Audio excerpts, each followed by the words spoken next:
kama alivyosema mkuu wetu pale, nataka tuongelee kuhusu mindset, transforming thinking in order to protect our nation. Nyinyi mpo kwa ajili ya ku protect rasilimali, resources za nchi, si ndio? Lakini ili tufike huko lazima fikra ziwe zimebadilika kwanza. Lakini mambo yangu mengi nitakayoongelea yako hapa: mindset transformation for integrity, accountability and anti-corruption excellence. Sasa sijui kama tutafika huko, nitajitahidi niongelee pia accountability, lakini topic yangu ya kwanza itakuwa mindset transformation. Na tutapata muda wa kuuliza maswali na kushirikishana, alafu tutaongelea pia accountability as a mindset. Alafu yote yanalenga kuwa na anti-corruption excellence, tuweze kufanya kazi zetu vizuri. Sasa naomba nianze na hii picha hapa. Hii picha hapa, si kama kuna mtu ataniambia, nimeitoa tu mahali. Kuna mtu ataniambia inataka kutuambia nini? Jamani, tusiogope, tujadili tu, hakuna mtaalamu sana, hamna nini, tunajadiliana tu. Kwa hiyo mtu mmoja kama anaweza kaniambia hiyo picha inamaanisha nini au ameelewa nini kwenye hiyo picha. Kuna watu wawili, kuna ngazi pale. Yoyote anaweza katuambia. Mheshimiwa, hapo unaona vizuri kweli au unaona? Basi wewe naomba unaanza kunisaidia basi. Bado unaitafakari? Sasa tatizo wakati mnatambulisha sijashika majina yenu. Mheshimiwa, unaweza kutusaidia ba? Hiyo picha unaelewa nini pale kwenye picha? Yaani kitu gani umekiona? Hata tunawasikie tu sauti zenu. Umeona nini hapo? Bado nao unatafakari. Nani anaweza kama ameshatafakari kidogo? Mheshimiwa, naangalia kwa makini sana. Unaishi nini bana hapa? Besides sina cha kusema, lakini nachokiona huko kushoto kuna shida. Naona kama radi, naona kama kuna cloud, kama bongo wake kuna shida. Upande wa kulia naona kuna light, kuna hiyo check, hiyo tiki, na kuna comfort zone. Naona upande wa kulia kama anakunywa kama anakunywa kinywaji. Okay.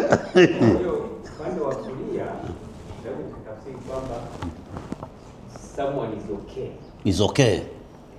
Ana kombe pale, anatiki. Kwa sababu kuna ngazi in between, likely inaweza kaipanda comfortably or successful.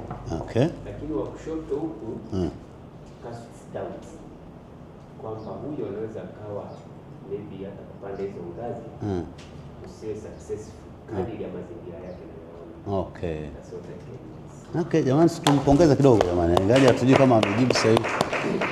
Mwingine? Dada pale naona nataka kusema kitu. Mama. Yes. Naona hizi picha. Kuna jambo liko mbele yao, lakini lazima wapande hizi ngazi. Okay. Lakini huyu upande wa huku kama vile amekata tamaa kwamba hawezi. Kwa maana kichwa chake kimejaa giza. Lakini huyu wa huku ameona kwamba anaweza akaweka tiki. Alafu anaona kwamba kuna mwanga mbele yake, taa inawaka na kuna ushindi, kombe lipo mbele yake, anaenda kulichukua. Okay, na tumpe energy vizuri jamani, amefaa vizuri. Mama, kama unataka kusema kitu, karibu.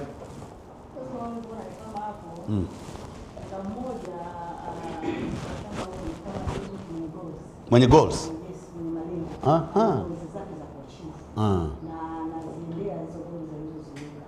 Kwa hiyo ni mtu ambaye anajitamani future yake na goals zake kwa ajili ya achievement. Kwa hiyo hata akili yake iko positive. Lengo la kuachieve. Okay.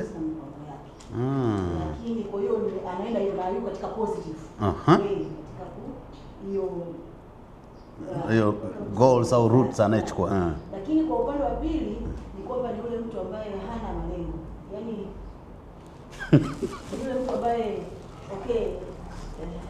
kutakucha tu yani, au yuko kama mtu yule hana lengo, hana kitu ambacho anataka kuachieve, yani kila kitu kwake yeye ni kama ametupokea jinsi kilivyo, kama ninapochukua kama niko distracted niseme. Okay. Kwamba ni mtu ambaye amekuja hana future, hana malengo, yani hayupo tayari kupokea chochote wala hajiweki katika ile lengo la kupokea chochote positive ambacho kinaonyesha future. Ambayo tofauti yao wengi kwa sababu kama huyo lakini mwingine ni kwamba hata uko anampa kitu kwa sababu ana malengo, ni rahisi kwenda kupokea. Yaani kuvipokea vitu vipya, kufanya changes, kufanya mabadiliko in order to achieve that goals. Hivyo ninaona kwamba hana wewe. Wewe mbona unataka kumaliza somo langu kabla sijaanza? Asante. Karibu kaka, asante sana. Hii picha ya kushoto ni fixed mindset. Aha. Akili sio pokea chochote. Okay. Na okay. Lakini huyu wa kulia ni akili inayoruhusu kupokea kitu. Oh, sana. Mwenye maono. Mindset inakuwa transformed. Okay. Kwa ametoka kutoka kwenye fixed kwenda kwenye positive labda au broad. Okay. Asanteni. Nadhani mpaka hapo at least nimepata mpo vizuri. Ndio maana kwa kweli mpo PCCB. Sasa nianze na utangulizi. Nimesema pale kwamba na wote tutakubaliana kwamba ninyi si wafanyakazi wa kawaida. Tofauti kabisa na wafanyakazi wengine wote. Wengine mainjinia wao wanajenga barabara, si ndio jamani? Wengine wao wanafundisha kama sisi kule vyuo vikuu tutafundisha vijana au walimu. Wengine wao wanatoa huduma za afya, madaktari, manesi. Lakini TAKUKURU ninyi mmepewa jukumu la kupekee ambalo nimeliweka pale, kulinda uadilifu wa taifa. Kwangu mimi naona hilo ni jukumu la muhimu sana kuliko hizi zingine zote. Sio kwa muhimu kwamba zingine hazifai, ila jukumu lenu ni kubwa kuliko majukumu mengine, kulinda uadilifu wa taifa. Najua nyinyi mnaenda kuwasimamia madaraja yakitaka kujengwa, utakuwa na afisa mmoja anafuatilia yale mambo. Kuna miradi yote serikali imetolewa, yuko mtu ataenda kusimamia masuala ya fedha, wachunguzi na vitu kama hivyo. Kwa hiyo mimi kwangu mimi naona hilo ni jukumu la pekee sana. Na nataka tuone kwenye topic yangu kwamba rushwa sio tatizo la fedha pekee. Rushwa inaua haki, na sitaki kufundisha haya mambo sana, naweka kama utangulizi. Rushwa inaua haki. Rushwa inaua maendeleo. Rushwa inaua imani ya wananchi kwenye serikali yake au kwenye taasisi fulani. Rushwa inaua ndoto za vizazi vijavyo, kwa sababu madaraja yakiharibika kwa sababu ya rushwa, kuna ndoto za vijana au watoto hazitafikiwa. Kwa hiyo ndio maana kazi ya TAKUKURU si kazi ya ajira tu. Nyinyi ni zaidi ya mshahara, ndugu zangu. Na ndio maana nimeona na nimependa viongozi wenu wameandaa hii mada, ni zaidi ya kupokea mshahara. Na tutaangalia kati ya zile picha mbili, tutaangalia utofauti wa watu. Ninyi kazi yenu ni zaidi ya kazi ya kupokea mshahara. Ninyi mmebeba dhamana ya taifa zima. Mmebeba dhamana ya taifa zima. Kabla ya kuanza nilikuwa napitia website yenu ya PCCB, nadhani ya taifa zima. Nikakutana na haya maneno hapa ya naibu mkurugenzi wa taasisi yenu, anaitwa Neema, jina la pili gumu kidogo, Mwakaliela. Alisema haya maneno, alikuwa na kuna wale intermediate sijui nini intermediate courses sijui, kuna vijana walikuwa wanapita kwenye ile kozi ya wamehitimu, ni kozi ya nini ile intermediate sasa ndio wanaenda kazini rasmi au vipi? Akatoa hotuba yake, aliwakilishwa sio na nani, akasema haya maneno. Ndio maana nataka niongeze na hiki ambacho nataka. Alisema kila mshiriki aondoke hapa akiwa na fikra mpya, ari mpya na mbinu mpya za utendaji kazi. Huyo Neema Mwakaliela.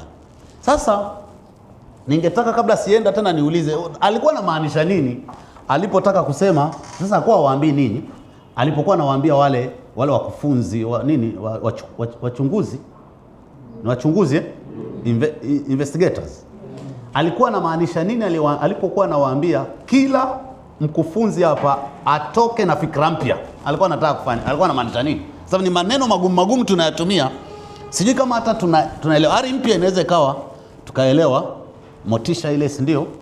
Mbinu mpya za utendaji kazi labda walizipewa. Sasa hii fikra mpya alikuwa anamaanisha nini? Nani anaweza kutusaidia labda? Jamani mtanisamee, nataka yes, participatory kind of learning is very important. Yes, kaka. Kwa ni fikra mpya katika utendaji wa majukumu ya kila siku. Kwa maana ya yale ambayo yametolewa pale. Yakipe fikra mpya namna ya kutekeleza majukumu yetu. Lakini pia namna hapo tunazotumia katika mapambano dhidi ya rushwa. Basi tujenge fikra mpya. Unaweza kutupa mfano labda? Sasa yani kama kufanyeje sasa? Si ndio? Kwa sababu fikra mpya tunalielewa neno. Anaposema kila mtu atoke hapa na fikra mpya, labda ipi yani fikra inakuwaje mpya? Kuwa na mikakati mipya katika mapambano dhidi ya rushwa.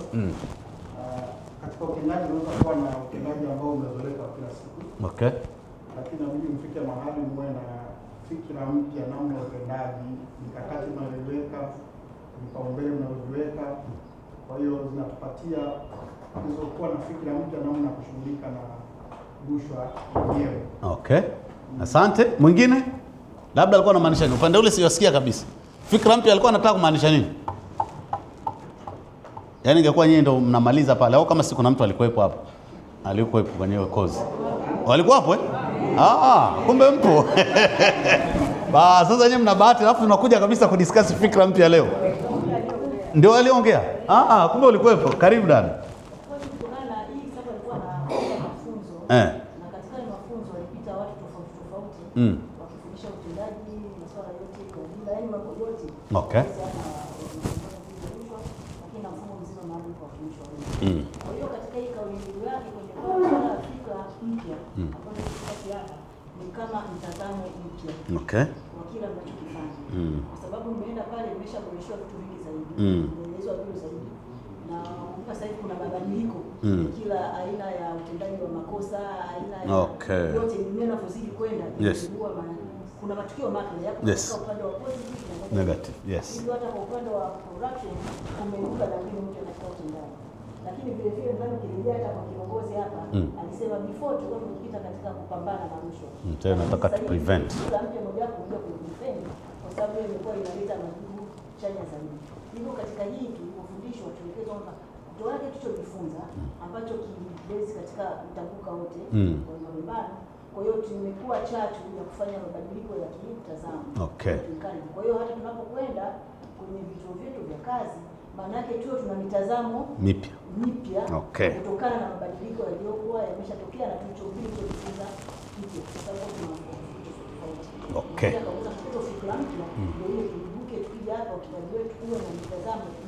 Okay. Asante sana, umemaliza vizuri sana. Mimi hiyo kwangu ilikuwa ni kitu kikubwa kwa sababu kutokana na ambacho nakuja kukiongea leo. Kwa sababu tusipokuwa na fikra mpya kama taasisi, of course taasisi, lakini as an individual, mmoja utastaafu hapa, hakuna impact yote utaacha. Utakuwa mtu wa kawaida kabisa. Na ni kitu kigumu, neno ni rahisi hili, lakini ni kitu kigumu sana. Lakini leo nitaeleza kwa urahisi sana, mtanielewa. Na nimeanza kwa kusema hivi, integrity begins in the mind. Uadilifu hauanzi mfukoni. Uadilifu unaanzia kwenye fikra. Integrity begins in the mind of a person. Uwajibikaji unaanza kwanza kwenye fikra. Na accountability begins with me, ambayo nitakuja kuongelea, na nimependa mlivyosema wewe una jukumu lako na mimi. Accountability begins with me, na integrity inaanza kwenye fikra. Kama hatutabadilisha mindset za watu, hakutakuwa na integrity. Hata kwa wafanyakazi, hata kwenye mimi wananiita sehemu mbalimbali, nilikuwa Mwanza ofisi ya mkoa pale, walitaka nikafundishe mambo ya afya ya akili. Of course naenda tarehe 4 tena, lakini nikamwambia naomba tuanze kwanza na eneo la fikra, sababu kama fikra yako itakuwa hasi, hata upewe mshahara mkubwa kiasi gani, because integrity begins in the mind of a person, na accountability inaanza na huyo. Kwa hiyo yani mambo mawili ambayo nitaongelea, mindset, accountability. Sasa mimi nimekuwa mwalimu pale wa construction. Kuna mwanafunzi wangu hata mmoja hapa hamna jamani. Hamna aliyopita. Mbona kama yule hujapita ardhi? Huyo. Hujapita ardhi basi. Hamna hata mmoja amepita ardhi jamani, nimemfundisha. Basi. Hamna? Wewe umepita kozi gani? LMB? Sasa mbona umechuna kama unifahamu jamani? Mwaka gani? Kwa nini nimekufundisha construction? Asante. Sasa atakuwa shahidi yangu. Sababu ninachokiongea nimekifundisha. Nawafundishaga construction. Nilikuwa nawafundisha construction mwaka wa pili. Sasa kabla sijaenda huko, nataka define mindset kwanza. Mindset ndio fikra. Sawa jamani? Haya ni mindset, ni maneno mawili. Kuna mind na kuna set. Alafu tunapata mind setting. Kwa hiyo ni maneno mawili ambao kwa Kiswahili tu ni fikra. Lakini Kiingereza ni mindset. Ni mind na set. Mind ni fikra, setting ni kuganda. Tukisema mindset maana yake ni fikra zilizoganda. Ndio maana mindset. Mind setting ni fikra zilizoganda. Sasa kwa hiyo mindset, mind fikra, setting kuganda. Mindset fikra zilizoganda. Sasa fikra zinaweza zikaganda na mambo chanya au zinaweza zikaganda na mambo hasi. Zote zikafanya setting, si ndio? Kwa fikra za mtu zinaweza zikaganda na mambo chanya au zinaweza zikaganda na mambo hasi. Zikiganda kwa mambo chanya, tunamshukuru Mungu. Zikiganda kwa mambo hasi, huyo mtu hata afanyweje? Sasa nitaongea baadaye. Kwa hiyo nilikuwa nataka muelewe hii tafsiri. Sasa nimeielewa hivi vizuri kwa sababu ya kozi ambayo nilikuwa naifundisha mimi ya vijana. Inaitwa, kuna building material na concrete. Kuna kitu kinaitwa setting of concrete. Kuganda kwa zege. Setting of concrete. Sasa hili hapa ni zege. Mnaliona? Hili bado halijaganda. Liko soft, liko in a liquid form. Si ndio? Hili hapa. Hapa limefanya hivi. Sasa setting imeshafanyika. Kule kuganda kumeshatokea. Pale bado. Pale unaweza kubomoa. Ikiwa hapa unaweza kubomoa. Sasa fikra hiyo imesha set. Kwa hiyo inaweza ikaset na mfumo fulani wa maisha na kuambia kubomoa itakuwa kazi kubwa sana. Na mtakuja kuona mwishoni huku, hili ndio tatizo kubwa sana la nchi zetu. Ni issue ya mindset, ni issue ya fikra. Si kwamba hamna fursa, ni fikra, mindset. Kwa hiyo zimeganda. Kwa hiyo ukiona hii ni column I think. Hiyo ni zege. Limegza kubomoa pale unahitaji kazi, ni kazi kubwa. Kwa hiyo fikra zinaweza zikaganda kwa mambo chanya au na mambo hasi. Mindset can set with negative things or it can set with positive things. Fikra za mtu zinaweza zikaganda kwa mambo chanya au zikaganda kwa mambo hasi. Inategemea na mazingira aliyokulia mtu. Labda kwenye maswali mtauliza mindset zinagandaje? Ni mazingira uliokulia, eneo, elimu uliosoma, familia yako, makuzi uliokulia, yote yanatengeneza fikra za mtu. Nitaenda taratibu baadaye mtanielewa. So lakini ilikuwa ni muhimu kuelewa. Setting haitokei tu na positive. Setting inaweza kapokea na mambo negative. Sasa kwa nini mindset ni muhimu? Kwa nini mabadiliko ya fikra ni muhimu? Na ndicho ambacho nataka kusema hapa. The big thing that differentiate between successful people and unsuccessful people is mind. Kitu kikubwa kinachotenganisha kati ya watu waliofanikiwa na watu ambao hawajafanikiwa ni fikra. Tunaweza tukasema tutakavyosema. Lakini differentiator anayetofautisha watu waliofanikiwa na watu ambao hawajafanikiwa ni fikra. Na nimeweka hapa. The big thing that differentiates between successful students and unsuccessful students ni mindset. Si kwamba kuna watu wana akili. Of course kuna watu wana akili nyingi. Lakini kinachotofautisha sana nimeangalia hata mimi katika kufundisha. ni swala la mtazamo. Sasa nitakueleza, fikra ndio inatengeneza mtazamo, ni fikra. Kinachotofautisha kati ya wafanyabiashara wanayefanikiwa na biashara zinazofeli ni mindset. Kinachotofautisha kati ya mataifa yaliyofanikiwa na mataifa yanayofeli ni mindset. Utaenda Dubai utakuta hawana maji, ni dry.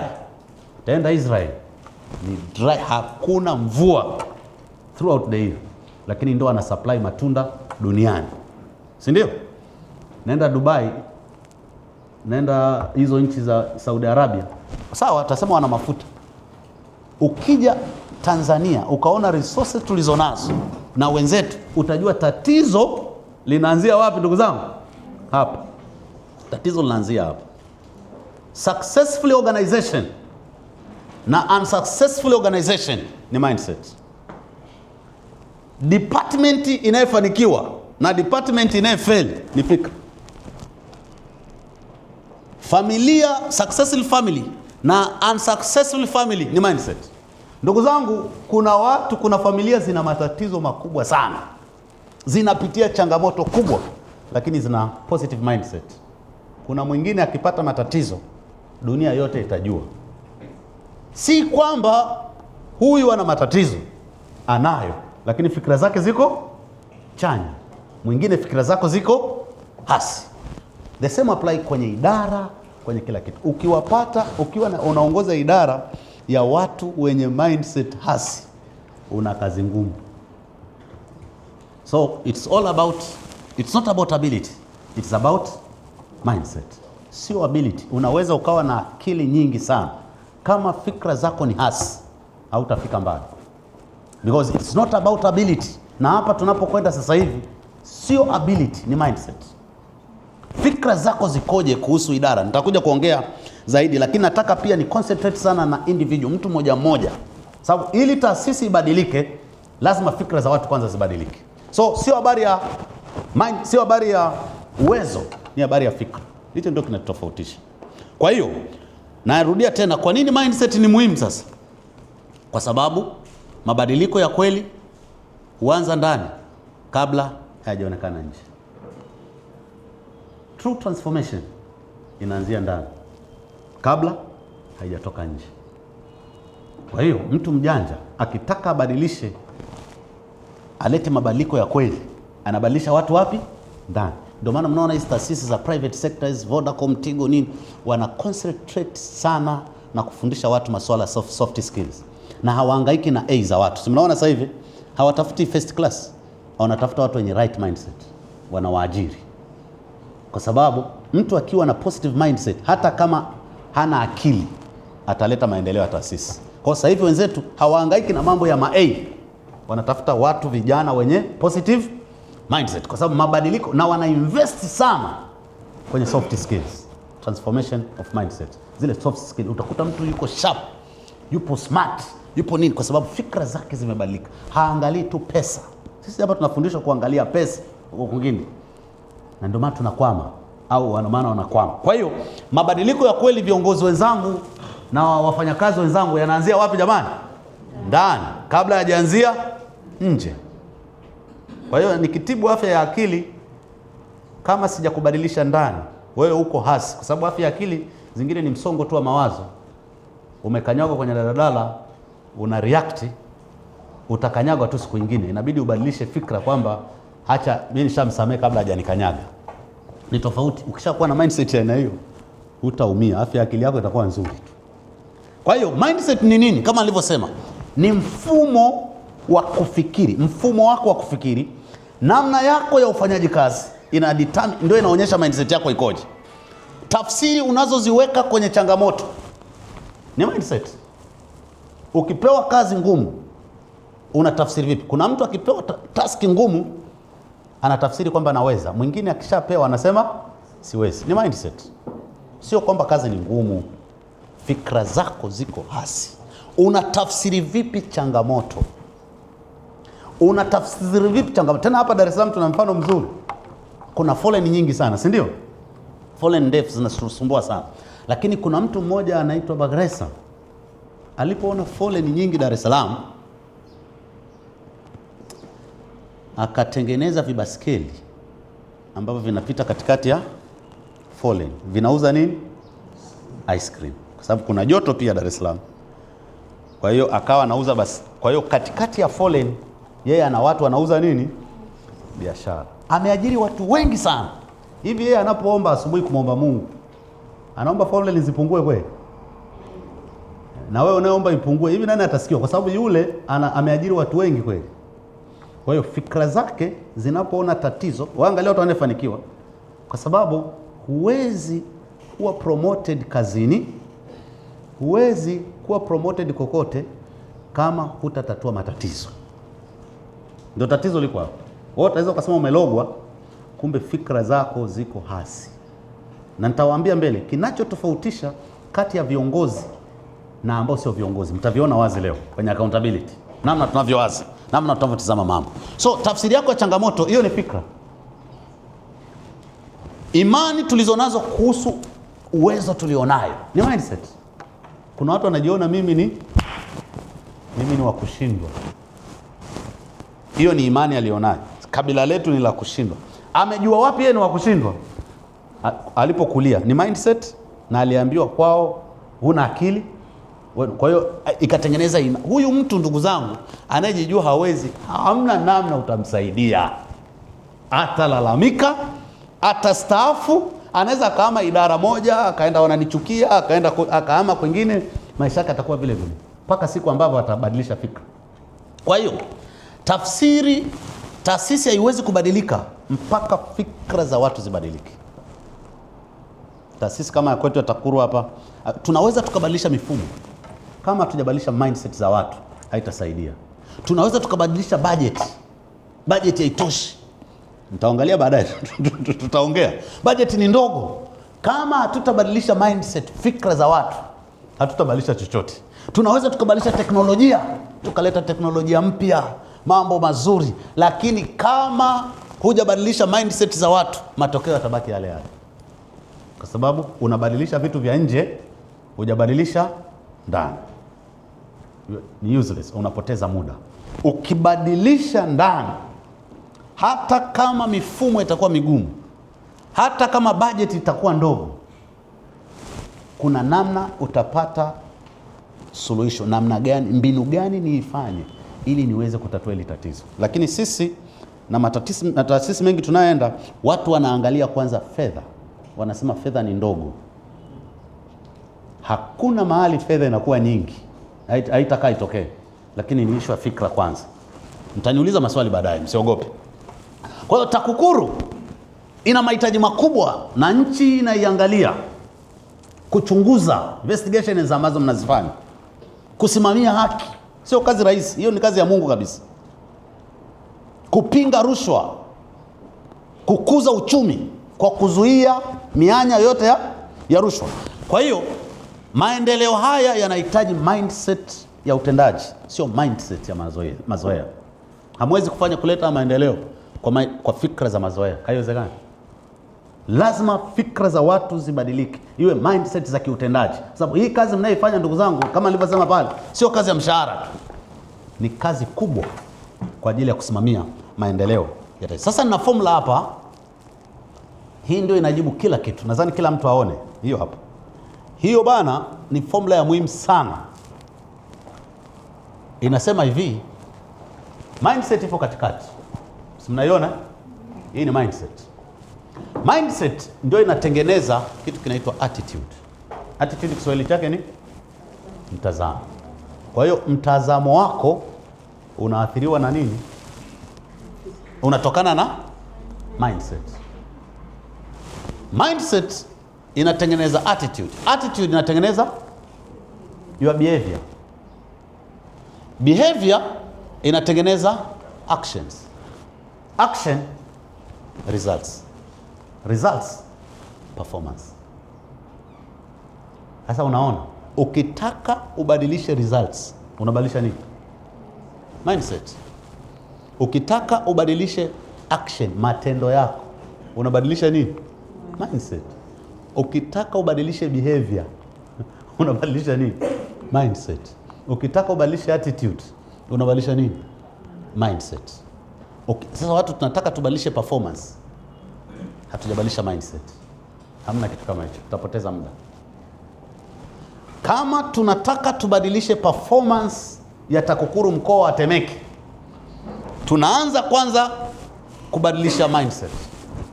Sasa watu wengi tukitaka tubadilishe performance ndio tunabadilisha mifumo, si ndio? Tunaongeza budget tunaongeza resources, ni sawa, lakini performance inabadilishwa na mindset. Performance inabadilishwa na mindset. Ukihangaika kwa hata mtoto wako anapokuwa, ukitaka ubadilishe behavior yake, unabadilisha. Kwa mfano wizi, kujichukia, zote ni mindset. Kujiona siwezi, behavior ulizonazo, uchoyo, uchuki, uadilifu. Kwa mfano nadhani mtu wote kama mmetembea hapa Ulaya kidogo, mtaona wenzetu issue ya uadilifu ni swala mindset. Anajua kabisa sipokei. Toka mtoto ameshaambiwa, si ndio? Hapokei rushwa. Ile ni mindset. Sisi tunahangaika hapa kwa sababu tumekuzwa hivyo na roho za kimaskini, tunataka tu accumulate. Kuna profesa mmoja alikujaga hapa chuo kutoka Sweden. Akaja kwa ajili ya kama external examiner. Alipokuja akapokelewa na profesa mwingine pale, sitamtaja jina, ni tajiri, anatembelea Range Rover, alafu ana hoteli kubwa kule Mbezi Beach, kama unaenda Giraffe kule. Alipompokea akawa anamuombea, siku zote alikuwa anamuomba yule profesa wa Sweden ampokee mtoto wake kumsomeshea kule Sweden. Sasa yule profesa alipokuja akakuta akapokelewa na Range Rover airport. Wenzetu kule maprofesa wana vigari vidogo vidogo tu hivi. Alafu akapelekwa kwenye jumba. Huyu anayemuomba amsomeshee mtoto analiekalu kule Mbezi Beach, ana hoteli yake, alafu anatembelea Range Rover. Huyu profesa akashangaa, mbona huyu ni tajiri kuliko mimi? Sisi mindset zetu ziko kwenye kuaccumulate. Yaani unachukua mpaka ziada, mpaka za watu wengine. Sasa ni issue ya mindset. Kama haitabadilika, na utaangalia hata wenzetu kule hawasali sana, lakini hawezi kukubamizia mlango. Ni waadilifu. Yaani akimwona hata mtu anakuja kule, atasubiri apite, si ndio? Atakufungulia upite. Sisi umetoka kusali unabamiza mlango. Unambamizia mtu na unasali unalia. Ni issue ya fikra. Uadilifu ni mindset. Lazima kwanza mindset ibadilike ndio behavior zifanyeje? Zibadilike. Unaweza ukapambana na kupiga mtu abadilike behavior, kama hujambulisha fikra zake unapoteza nguvu. Unapoteza nguvu sana. So formula ndio hiyo ndio leo isema iko hapo. Sorry. Yeah. Fikra, maamuzi, matendo, matokeo. Fikra, maamuzi, matendo, matokeo. So tunataka matokeo yanaanzia huko. Maamuzi ni attitude ile ile. Actions zile. So lazima tuanzie kule. Kwa hiyo nimejaribu kuvunja hapo. Fikra zako ndio chanzo cha mwelekeo wako. Okay, sorry. Nimeisimplify ile ya juu. Fikra, maamuzi, matendo, malengo. So yote yanaanzia hapo. So matokeo yetu yanategemea fikra. Matokeo yetu yanategemea maamuzi. Maamuzi ndio attitude ilipo. Nitaielezea pia attitude. Attitude ni namna ambavyo tunaangalia mambo. Nitawaonyesha, nitawapa mifano mirahisi tu mtanielewa. Namna tunavyoangalia mambo. Watu wawili wanaweza kupewa faili moja wa investigate, wote wakaangalia tofauti. Si ndio? Mwenye negative mindset ataona tatizo kubwa sana.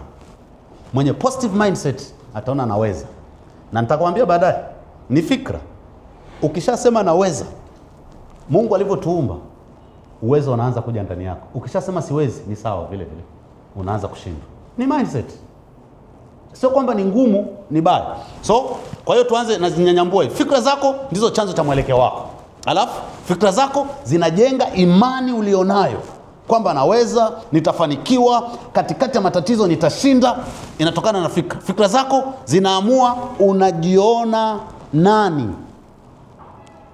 na unaweza nini. Ni fikra zako. Wewe unajiona nani? Achana na watu wananiona nani. Watu wananiona nini haisaidii chochote. Hakuna mtu anaweza kumzuia mtu mwenye positive mindset, hayupo. Kuna watu hapo utalalamika, mkuu wa idara ananibania, hayupo. Wewe kuwa na positive mindset wewe. Inaweza ikawa mindset yako ni hasi. Umewekwa pale utengenezwe character. So, fikra zako huamua unajiona nani na unaweza nini. Ni fikra zako. Sio elimu. Jamani, mnadhani mnafahamu kuna watu Kariakoo pale darasa la 7 lakini matajiri, si unafahamu? Na mimi na profesa pale na wajua hawana chakula cha mchana, nawaambia ukweli. PhD mchana anakuja na mkate kutoka nyumbani. Kuna kijana darasa la 7 ni tajiri. Siri issue fikra ni mindset. Kwa fikra utajiona nani, unaweza nini, ni fikra. Kwa hiyo nimesema hapa, ukibadilisha fikra umeanza kubadilisha future. Simple kama ilivyo. Ukishabadilisha fikra umeanza kubadilisha hatima yako. Alafu inakuja decision, maamuzi. So maamuzi unayoyafanya asubuhi mpaka jioni yanakuwa determined na fikra zako. Your decisions inakuwa determined na your attitude or your mindset. Kwa hiyo unachoamua ndicho, unachoamini ndicho utakachokiamua. Nadhani mnafahamu hivyo, si ndio? Unachokiamini ndani ndicho utakachokiamua, ndicho utakachokifanya kutokana na unachokiamini. So wewe unaamini una uwezo gani, ndicho utakachokiamua, ndicho utakachokifanya. Maamuzi yako ya kila siku yanajengwa na mwelekeo wako wa maisha. Kwa hiyo nikasema hapa, maamuzi makubwa si ya ghafla, ni matokeo ya fikra zilizojengeka kwa muda mrefu, ndio yanatengeneza maamuzi yako unayochukua. Kwa hiyo ni fikra za muda mrefu ndio zinapelekea decision unayofanya. Kwa hiyo chochote unachokiamua leo yanatokana na fikra zako zilizojengeka kwa muda mrefu. Alafu tunapata action, matendo. Ndio navunja vunja kile nilichokionyesha kwenye ile formula. Huwezi kuwa na matokeo mazuri bila matendo sahihi. Haiwezekani. Matendo ya kurudia yanatengeneza behavior. Ndio ile behavior uliyoiona kule ni matendo ya kurudia uliyofanya. Watu hawashindi kwa sababu hawajui, wanashindwa kwa sababu hawatendi. Na hatendi kwa sababu nini? Hajiamini. Kwa atakaa pale anaogopa. Na mtaona wanaanza kutenda baada ya kustaafu. Akistaafu ndo anaanza kujaribisha biashara. Alafu ile pesa yote aliyopewa anaanza kilimo. Alafu kilimo anapata hasara, mvua zinyeshi siku hiyo, anapata stroke. Kipindi chote kwa nini akujaribu? Alikuwa anajiona siwezi. Tutayaongea mambo vizuri baadaye. And then results, matokeo. Haya ndio mavuno. So mavuno yako yanatokana na fikra zako ambazo tumeziongelea. So matokeo ya leo ni zao la fikra zako za jana. Ni maamuzi yako ya jana, ni matendo yako ya jana. Ndio unapata matokeo. Kwa hiyo simple, nikitaka nibadilishe matokeo, idara ikitaka ibadilishe matokeo, lazima tuende kwenye fikra kwanza.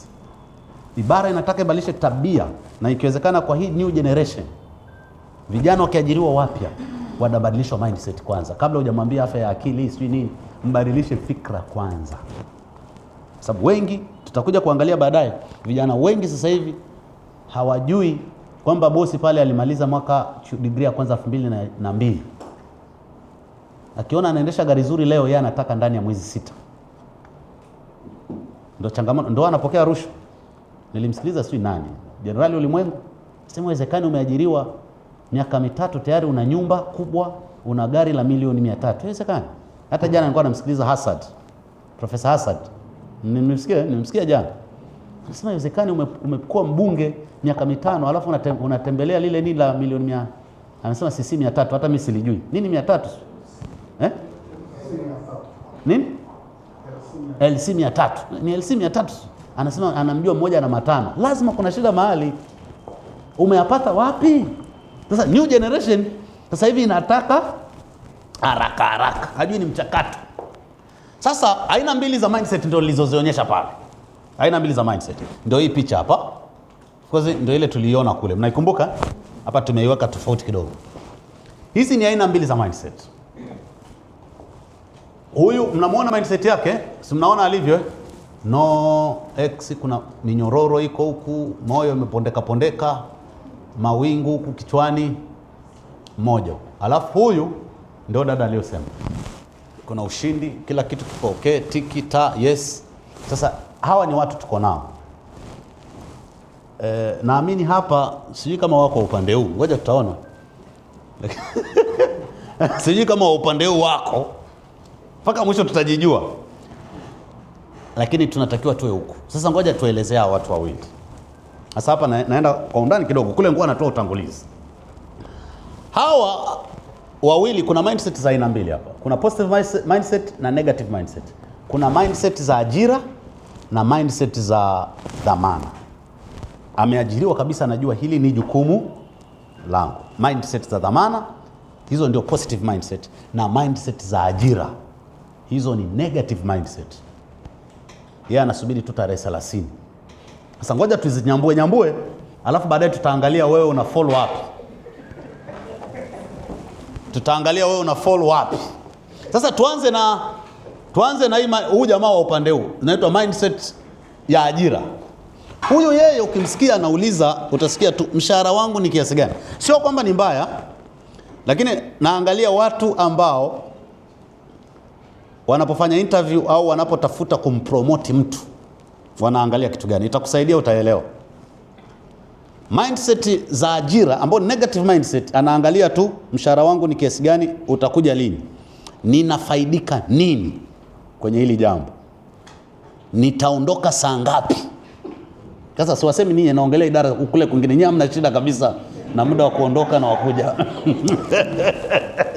Nitaondoka saa ngapi, nimepewa kazi extra, nitaondoka saa ngapi. Sasa hizi ndio zinaitwa fixed mindset. Naomba kama una swali usiogope, wewe liweke, utaniuliza baadaye. Hizi zinaitwa fixed mindset au mindset finyu au negative mindset. Hii ndio kawaida ya serikali. Utawasikia wanaongea hivi, hatuwezi kubadilisha mfumo, haiwezekani, mimi niko hapa nakwambia miaka 12. Zinaitwa fixed mindset. Hili sio jukumu langu, kuna mtu mwingine ndio anatakiwa afanyeje, alifanye. Tumekuwa tukifanya hivi miaka yote. Halafu wana neno analolipenda linaitwa siwezi, I can't. Ukimsikiliza watu wenye negative mindset, lazima utasikia haya maneno ndani ya siku moja, lazima utamsikia. Siwezi, sio jukumu langu, hii kazi muda wangu umeenda, majukumu ni mengi, wateja walikuwa wengi sana, siwezi. Sasa kuna mtaalamu mmoja aliyozindua magari ya Ford, ni Mjerumani, anaitwa Henry Ford. Huyo hapo ndio alizindua, ni industrialist huyo, alizindua magari ya Ford. Alisema hivi, napendaga sana msemo wake. Anasema whether you think you can or you think you can't, you are right. Yeah. Whether you think you can or you think you can't, you are right.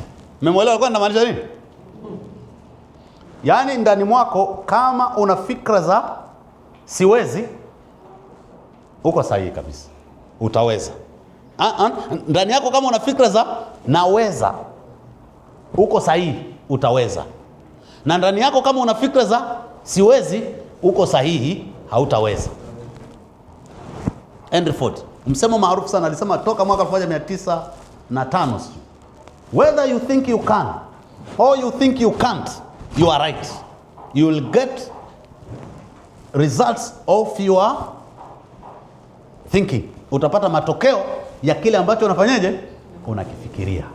Kwa hiyo ukishasema, na nawaambia ukweli, ukishasema siwezi, yani wewe sema hivyo tu, nguvu zote za kukusaidia kuweza zina polarize. Ukishasema naweza, tulivyoumbwa, utaanza kuona. Mimi sijui kwa upande wako, mimi hata uletoe taski ngumu kiasi gani, sema naweza, kaa chini, koroga chai, si ndio? Usiseme siwezi. Ukishasema siwezi, una paralyze everything. Sema naweza, hebu nipe muda kidogo boss, nipe muda, alafu tulia kidogo uone.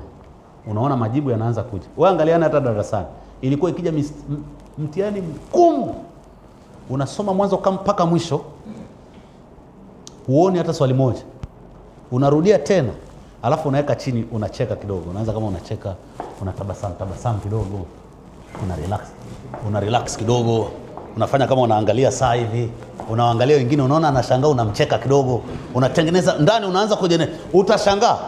Yaani wewe utashangaa Ukianza kuandika swali la kwanza, unaanza kukumbuka. Ila unakuwa defeated pale ukishaona mgumu ukaanza kutetemeka. Ukishaanza kufanya hivi, umeenda na maji. Unazuia kila hivyo kwenye kazi unayepewa. Hakuna faili gumu. Sasa mwanadamu ameumbwa na Mungu kutatua matatizo magumu. Jana nilikuwa naongea na mtu mmoja pale. Jamaa, mimi pa kuna kipindi kataka hata kuhama nchi. Yaani sisi tutakufa tumezindua nini? Hivyo wewe fikiria. Yaani mafaili tu. Yaani wewe utakufa hapa hamna chochote tulichokileta. Kweli tumeumbwa hizi akili zetu za kutusaidia kuvuka barabara tu. Kweli. Yaani akili yetu tumeumbwa ni kukusaidia, akili yako ni kuvuka barabara na kwenda kula na kwenda chooni. Ndio kweli tumeumbwa hizi akili. Wenzetu wanazindua soon kila siku iPhone 17, iPhone 16. Wanatupa angalia sasa hivi kamera kako kama kijiti hivi. Yes, sisi tunazindua nini? Ni issue ya fikra. Utaweza ukasema unavyotaka. Lakini kama hatutabadilika. Kwa hiyo ndio ninachosema. Na sisi wengi wa negative wanapenda kusema I can't. Ukishasema I can't, nitakwambia tena baadaye muda sio mrefu. Alafu tunapata mindset ya dhamana. Hawa ndio wale wanasema taifa litafaidi vipi? Mnaona ninapoongea? Taifa litafaidi vipi? Idara itafaidi vipi? Haki itatendeka kwenye hili? Hiyo ni positive mindset. Hajiangalii yeye. Historia itanihukumu vipi? Sasa ukiangalia Watanzania wengi hatuangalia haya mambo. Tunaangalia matumbo yetu. Historia itanikumbuka vipi? Legacy gani nitaacha kwenye hii idara? Siku naondoka mimi kwenye hii nafasi. Hivi nitakuwa kuna mtu ngoja nikwambie siri moja. Kwa naambia idara pale, kama utaomba likizo alafu upigiwi simu, yaani ujue uhitajiki. Mnajua kuna watu wanaomba likizo, anarudi hajawahi pigiwa hata simu kuulizwa hivi ile faili liko wapi. Yaani ukiona huulizwi mkuu, maana yake huyo mtu hana impact yoyote. Yaani wewe hata usipokuwepo mambo yanafanyaje? Mtakubaliana na mimi pale idarani, pale ulipo. Kuna mtu asipokuwepo amkai. Si ndio? Hata kama yuko likizo, ataambiwa simu iwe on. Na mabosi wanawajua hao watu, hata nyinyi mnawajua. Huyu tusipokuwepo, asipokuwepo. Sasa ni mindset. Anapowaza yeye, sio kwamba mambo ni mimi nimekuwa pale examination officer. Ndio kazi ngumu kuliko zote. Miaka 9 mpaka nilipoanza kusoma PhD ndio nikatolewa. Nilikuwa examination officer. Ile ndio kazi ambayo inahitaji. Ingekuwa watu usalama ndio wanawekwa kule. Sasa hatuna usalama. Ndio kazi ngumu. Nilikuwa naipenda sana. Hiyo ngumu. Na hata mkuu wa idara kuondoka kweli ni pigo ambalo si kama atakaa apone. Kwa sababu nimeacha gap. Sasa huulizi huko likizo siku 30. Yaani afadhali hata upige jamani hamna chochote. Kwa sababu huulizi chochote, hamna simu. Sasa tuendelee. Hawa wanauliza taifa litafaidika nini? Wako positive. Sawa? Haki itatendeka kwenye hili? Historia nitaacha legacy gani? Sasa hawa ndio zinaitwa growth mindset au positive mindset. Wanaweza kusema tunaweza kuboresha. Bosi anampa kazi ngumu kabisa. Anambia bosi, usiogope. Tunaweza tukaboresha hili jambo. Anakuambia tunaweza kufanya kwa ufanisi zaidi. We can go extra mile. Kila changamoto ni fursa ya kuboresha mfumo. Changamoto yote inayokuja hawakimbii changamoto. Nitakuonyesha muda si mrefu. Wanatatua changamoto. Kwa changamoto yote inayokuja kwenye idara, changamoto inayokuja yote kwake ni nini? Ni fursa. Hawa watu ndio wanafanikiwa. Mimi ni sehemu ya suluhisho. Ana own tatizo. Mimi ni sehemu ya suluhisho. Alafu anakuambia I can. Manake naweza. I can. Wanasema hivi, I can is a positive mindset that helps you to achieve anything you want in life. Huh? I can. Mtanielewa? It's a positive mindset that it can help you to achieve anything you want in life. Ukishasema I can, utaachieve chochote. Kuna jamaa mmoja pia anaitwa hapa maarufu kwa wasomaji wa vitabu, anaitwa Napoleon Hill. Umeshasikia? Think rich is to grow rich. Unakumbuka hicho? Huyo hapo amekufa zamani sana. Ameandika vitabu best selling vingi. Alisema hivi, whatever the mind can conceive and believe, it can achieve. Ndio Mungu alivyomuumba mwanadamu. Chochote ambacho fikra za mtu zinaweza kuconceive, ikachukua na ikaamini, kinaweza kufanikiwa. And vice versa is true. Chochote ambacho fikra zitagoma kukichukua, huwezi kukiachieve. Whatever the mind can conceive and believe, it can be achieved. So chochote ambacho fikra zako zitapokea na kukubali. So siku zote negative thinking, they run from problems. Wanasema we can't, hatuwezi. Positive thinking, they overcome problems. Wanasema we can. Kwa hiyo wale wenye fikra hasi wanasema hatuwezi, wanakimbia matatizo. Wenye fikra chanya wanasema tunaweza, wanatatua. Hao ndio wanafanikiwa mtaani. Na kama hujui, kadiri utakavyotatua matatizo ndivyo unavyopata kipato. Sasa kwenye duniani, ukitatua tatizo, yani wewe sasa hivi kama una tatizo la pancha, kuna mtu anamshukuru Mungu, si mnafahamu analitatua hilo tatizo lako, unamlipa. Ukitatua tatizo kubwa sana, unakuwa rewarded sana. Ukitatua tatizo dogo, unakuwa rewarded kidogo. Usipotatua lolote utaendelea kukaa. Kwa hiyo unakuwa rewarded kutokana na matatizo uliyotatua. Mimi nimekuwa mfanyakazi bora pia pale miaka 3 kabla. Haiwezekani. Yaani mimi hata nikija hapa mimi nitakuwa mfanyakazi bora tu. Yaani unajijua. Huwezi nipita. Ni mindset. Ni mindset. Siwezi lalamika. Yaani kweli wapo nije hapa, boss nitakuwa mimi. Yaani mniajiri mmoja. But sitaki ajira. Nitakuwa mimi. Sababu tutaperform. Yale magumu ambayo watu wanakimbia, mimi ndio nayataka. Ndio utakuwa rewarded kwa kutatua matatizo. Watu wanakaa wanakuwa wambea, sio huku naongelea kwingine. Nyie hamna shida, naomba mjipigie makofi. Nyie hamna shida jamani. Nyie jipigeni makofi, mbona mjipigii? Au kuna shida? Watu wanakuwa wambea, wanasema wanaonewa, bosi ana upendeleo, fulani ana upendeleo, lakini sio upendeleo. Kaa jichunguze. Wewe una majungu badala ya kufanya kazi. So, negative thinking wanakimbia matatizo. Positive thinking wana overcome. Sasa nimemweka hapa Obama. Kwa waliomfuatilia Obama, alikuwa na slogan moja. Obama ni Mwafrika, Black America wa kwanza. Africa Black America kupata urais. Si ndio jamani? Alikuja na slogan yake hiyo, inasema yes we can. Kasikilizeni hiyo speech. Yes we can. Akawa na motivate watu. Si ndio? Watu wanafurahi. Yes we can America. We can, akasema we can to opportunity and prosperity. Tunaweza kufanikiwa kama Amerika. Akashinda miaka 4 hayo. 4 au 5? 4. Alipokuja mara ya pili ya kubadilisha slogan, akaja na yes we can. Yes we can. TAKUKURU, yes we can.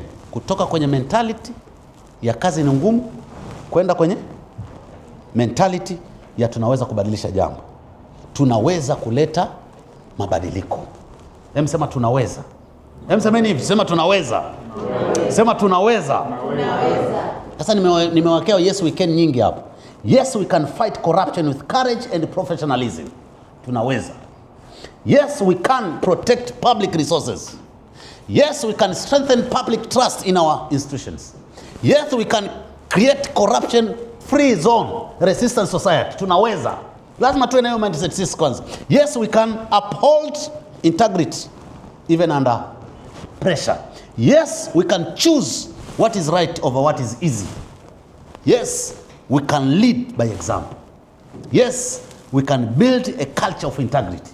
Tunaweza. Sema tena tunaweza. Yes we can deliver with excellence in every assignment. Yes we can improve every process we touch. Yes we can build high performance anti-corruption institutions. Ni lazima zianze mindset tunaweza. Tunaweza. Na tunaweza kwa nini? Not because the challenge is small, but because our purpose is what? Is great. Hatuwezi kwa sababu kazi tuliopewa ni ndogo.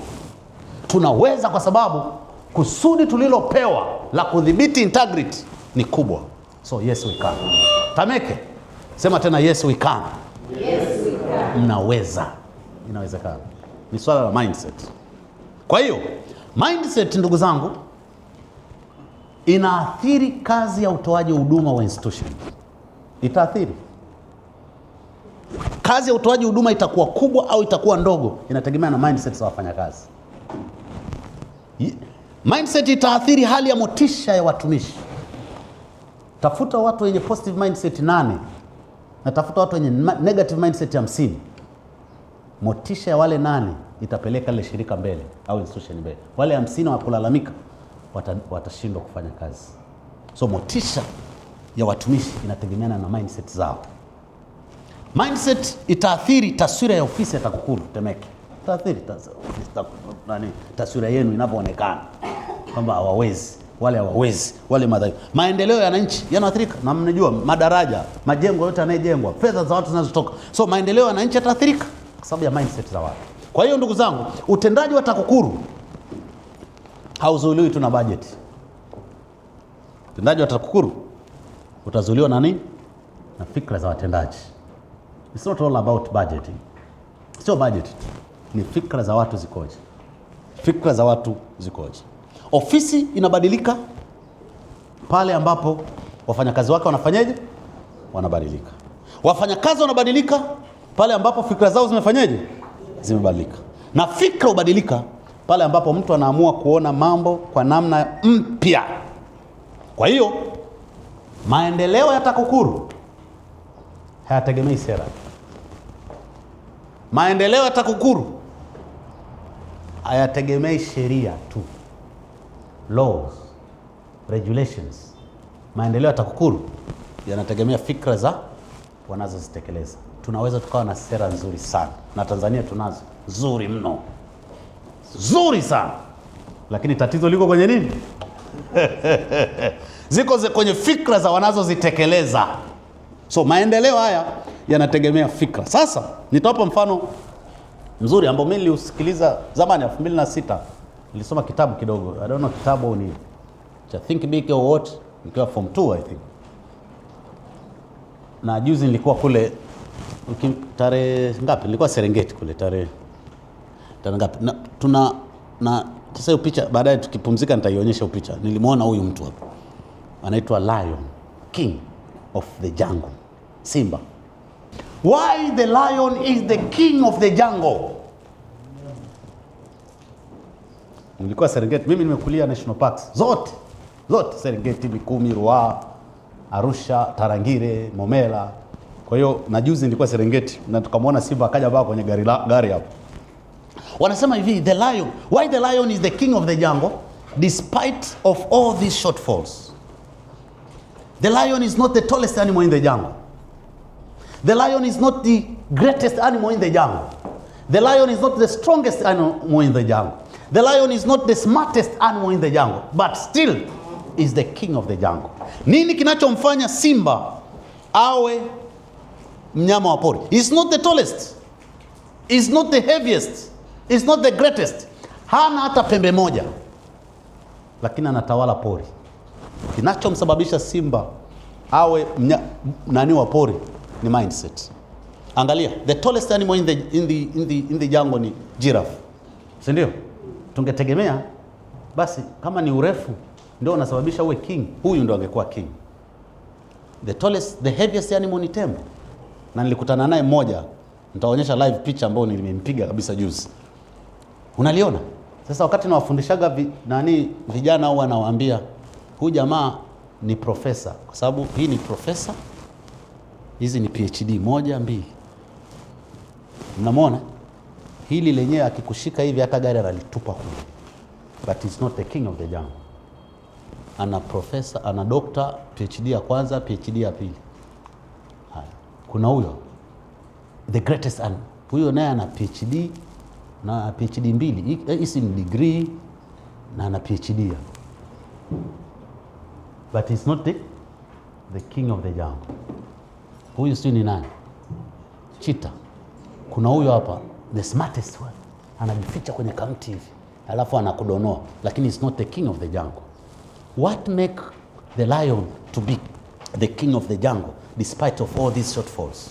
Nini kimemsababisha huyu jamaa awe king of the jungle? Ni mindset. The thinking of lion is completely different from other animals. Anavyowaza simba ni tofauti na wanyama wengine wanavyowaza.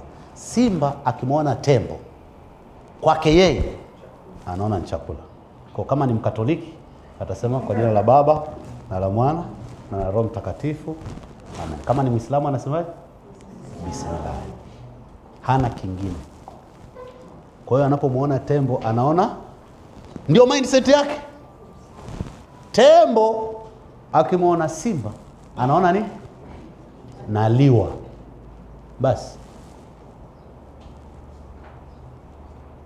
hana nguvu. Simba jamani hana kapembe. The thinking of lion is completely different from other. If he sees animal, he sees food. Ndio alivyo. Akiona kila mnyama anaona chakula. Na ukikimbia anashangaa, mbona chakula changu kinaenda?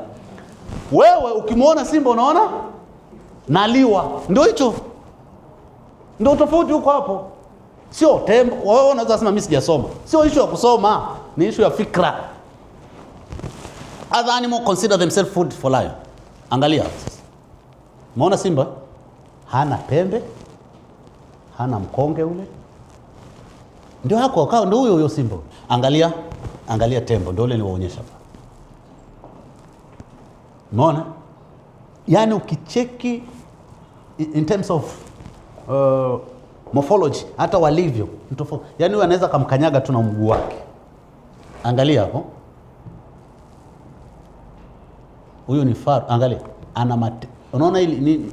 Unaona ile nani yake? Huyu hana chochote. Hana hivyo vitu ambavyo tunasema ndio vinawasaidia watu kufanikiwa. Unaweza kulalamika, mimi sijasoma, baba yangu hakunisomesha. Hamna shida. Wewe endelea kulalamika. Kuna mtu hajasomeshwa na amekuja Dar es Salaam hana ndugu.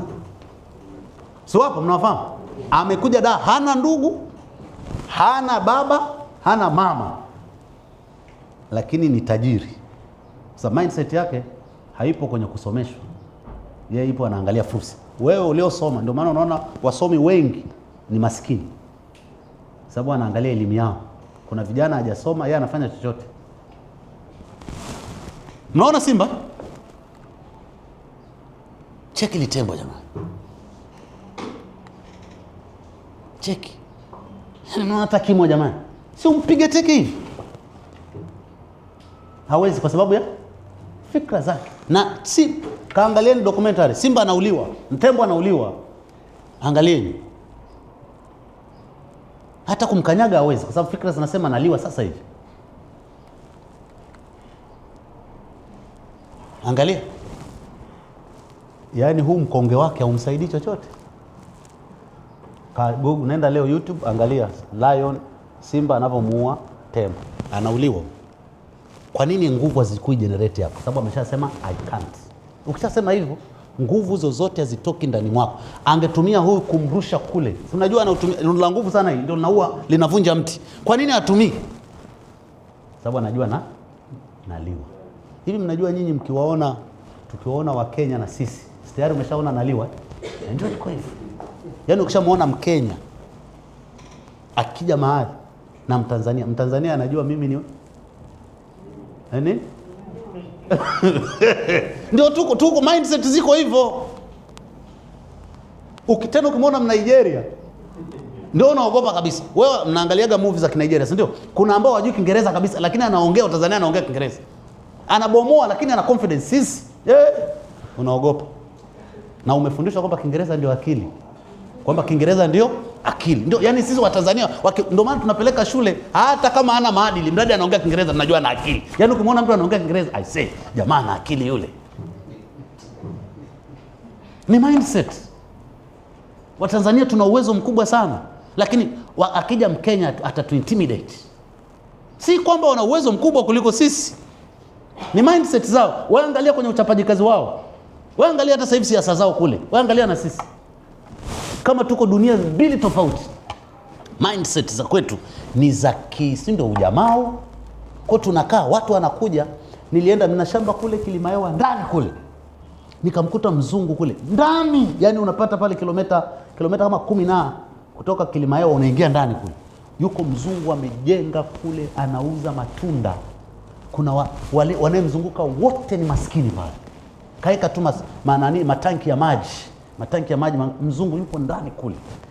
Muangalie Mchina, ndugu zangu, Mchina yupo Kariakoo, hajui Kiingereza, hajui Kiswahili. Kiingereza mzee hajui. Yuko Kariakoo anauza biashara, hajui Kiingereza, Kiswahili hajui. Nendeni China, mtafute Mtanzania kama ataenda nchi hajui Kiingereza. Wao wamefundishwa nini? Kokote tunapoenda tutafanikiwa. Kwa hiyo utakuta pale Kariakoo anamtafsiri. Hata yule alioliwa juzi unasikia wala hawajui kuongea. Sisi ni waoga. Sasa hii inaenda mpaka kazini. Inaanza kwa as an individual lakini inaathiri mpaka kazi. Tunaogopa. Ndio hichi. Si kwamba hatuna uwezo, si kwamba una pembe, si kwamba una nguvu, si kwamba una uwezo ndani yako. Umekuwa kwenye mazingira ya kujiona kwamba mimi siwezi. Na utapata matokeo whether you think you can or you think you can't. You are right. No, angalia linauliwa hii. Kwa nini usitumie hii kumpiga? Si utumie hii kumchoma hapa jamani, mwambieni basi. Si amchome tu hapa hivi. Yeye anajua anafanyaje? Naliwa basi. Kwa hiyo nguvu zote zinashindwa kuwa generated kwa sababu anajua anafanyaje? Naliwa. Angalia pundamilia. Pundamilia wanafanana. Tena hili lina nguvu pia. Angalia linakimbia. Simba anasema chakula unaenda wapi? Ni saa 7 mchana hii. Ni muda wangu wa kula, mbona chakula unakimbia? Huyo angekasirika amgeukie hivi. Angeza kumpiga lakini basi tu fikra zake. Angalia. Aisee Simba bana, cheki. Anadandia mpaka juu. Jamani mpigeni makofi jamani, mpigeni. Yaani hata kama nitakula. Mimi sina option nyingine zaidi ya chakula. Kwa hiyo jamaa anakimbia anampata mpaka juu. Kwa nini wasigeuke wamchangie? Wanajua sisi tunafanyaje jamani? Sisi tunaliwa. Sasa hizi ndio mindset za wafanyakazi wetu. Kwa hiyo anasimama mpaka juu. Mimi hapa nitafanyaje? Nitafanikiwa. Sijaja hapa Dar es Salaam kuangalia mabasi. Sijaja hapa Dar es Salaam kuangalia magorofa. Na mimi nina stake yangu hapa. Hata kama ni kukesha. Unapata? Ndicho kinachoendelea. Hiyo ni mindset. Sisi tuko hapa na mimi nawasikiliza vijana wengi. Na kama naongea anamlalamikia babu yake alifariki zamani. Babu hakunisomesha. Niko tu hapa kazini na najitahidi. Tunasukuma siku. Wewe wasikilize. Mtu anakuambia nasukuma siku. Yaani una miaka 26 unasukuma siku kazini. Miaka 26 afadhali hata mzee anayekaribia kustaafu. Si ndio jamani? Wewe una miaka 30 unasukuma siku kweli? Hizo mindset ni mbaya. Hutafika mbali. Hamna kusukuma siku, tunaishi. Sawa jamani? Sasa huu ndio msemo wa Simba. Anasema no matter the economy of the jungle, I can never eat grass. It is not pride. It is what I am. Utasema anaringa utakavyosema wewe. Watu wakiongea hivyo watu wanasema fulani anaringa, si ndio? Lakini hii ndio mindset ya Simba. Ndio attitude, mnapandea? Ndio attitude, ndio ikatengeneza behavior, ndio ikatengeneza action, ndio ikatengeneza results, ndio inatengeneza performance. So performance tunayoiona ya Layo inatokana na hii attitude. No matter the economy of the jungle, I can never eat. Inatakiwa hiyo mindset yako. Ukiongea hivi mbele za watu watasema unaringa. Sababu tatizo tumezungukwa na watu hasi. Yaani wakiwa statistics zinatuambia kati watu 12 waliopo mahali 10 wako hasi, 2 wako chanya. Sasa sijui ni watu gani, lakini hata hapa kama tuko 50, ujue 5 ndio wako chanya. Sasa uzuri wewe umo ndani yao 5. Sababu sijataja mtu, si ndio jamani? Takwimu tu zinatuambia wakiwa 12 mahali 10 wako hasi, 2 wako chanya. Ukianza kuongea hizi lugha watasema anaringa sana, anajifanya. Mmeshasikia hivyo? Anajifanya yeye ndo anajua kila kitu. Anajifanya. Hii ni mindset. Ni mindset. No matter the economy of the jungle, the lion will never eat grass. No matter the economy of the jungle. Mmewahi kumuona simba anakula majani? Haiwezekani. Haiwezekani. Haiwezekani hali majani. Atakula nyama. Lazima hiyo attitude yetu. Ukishaamua hivyo, kwa sababu namna ambavyo Mungu amemuumba mwanadamu, amempa uwezo ndani yake wa kutatua matatizo. Ukishasema hivi, uwezo ndani yako unakuwepo wa kukusaidia kutatua tatizo. Ukishasema siwezi. Mimi hata kampuni yangu ya kwanza nilipofungua ya mambo ya mazingira 2013, nilipomaliza tu kufungua nilifanya registration, nikapata kazi. Yaani wiki hiyo nimemaliza BRELA na NEMC, nikapata kazi na watu wa Meru, Mount Meru is petrol station. Nisingefungua, ningekuwa nasema hakuna kazi. Utalala, utajifunika blanketi, hakuna kazi. Lakini kuna watu humu mjini, kazi zipo, wanafanikiwa, si ndio? Wanatajirika. Wewe endelea kusema hamna kazi, kwa sababu hujapiga hatua, huja take action. Kwa hiyo ukiwa na mindset, hii sio motivation speaker. Mimi sio motivation speaker. Mimi naongea mambo ya kukutransform. Ndio maana mindset transformation. Sisi kwetu tupo timu ya mpira 11. Na baba yetu amefariki wiki mbili zilizopita. Kwa hiyo nimetoka msibani sasa. Tukajikuta kumbe tuko 16. Of course kuna ndugu wengine nikutana nao. Baba alikuwa tuko 16. Kiangalia kwenye mtandao utaniona na familia yangu wote tuko hai. Mimi ni mtoto wa 8. Ndio nilikuwa mtoto wa kwanza kufika chuo kikuu. Sekondari. Chuo kikuu. Dada yangu alionisomesha mimi ndo alimaliza form 6 akanisomesha mimi, ambao mwanae yule pale wa kwanza huyo hapo. Nimesomeshwa dada yake. Kwa chuo kikuu nilikuwa wa kwanza. Dada amekuja kujiendeleza baadaye. Lakini ndio nilikuwa mtoto wa kwanza kufika. Mindset zangu zilibadilika nikiwa bado mdogo. Kuna vitu nilivisoma, tuko kwenye nyumba ya kuvujiwa. Nikasema haiwezekani. Kuna siku nimepiga picha niko London Bridge, Uingereza. London Bridge waliofika. Nikamtumia dada yangu.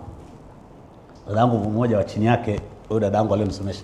Nikaenda nyumbani nikakuta ameibandika from Minjingu to London. Ni Minjingu ndo nilipokulia pale. Minjingu to London. Ni issue ya mindset, sio hela. Ni issue ya fikra. Kama utajiona uwezi. Na mimi najijua mimi ni average, yani wale watu average. Sina akili nyingi, lakini na mindset kubwa. Unaweza kuwa na akili nyingi, mindset mbaya, utaajiriwa. Nadhani mnafahamu. Wale aliandika Big Daddy, Rich Dad, Poor Dad, Rich Dad. Kuna quadrant ile, 4 quadrants. Alisema wale wenye A darasani ndio wanaajiriwa na wenye F. Unakumbuka? Alisema hivyo. Na mimi mwenyewe darasani kwetu tulipomaliza pale, aliyokuwa wa mwisho darasani, of course ni marehemu sasa hivi, ndio alikuwa wa kwanza kufungua kampuni. Alafu tulikuwa tunamfanyia sisi ambao tulikuwa na A darasani. Wenye akili. Kwa hiyo ni issue ya mindset. Sasa hiyo inaenda kwenye kazi, inaanza kwanza kwa mtu binafsi, alafu inaenda mpaka performance ya idara. Habarini za mchana. Wangapi wamenielewa mpaka sasa? Hebu pigeni makofi kama mmenielewa basi. Okay.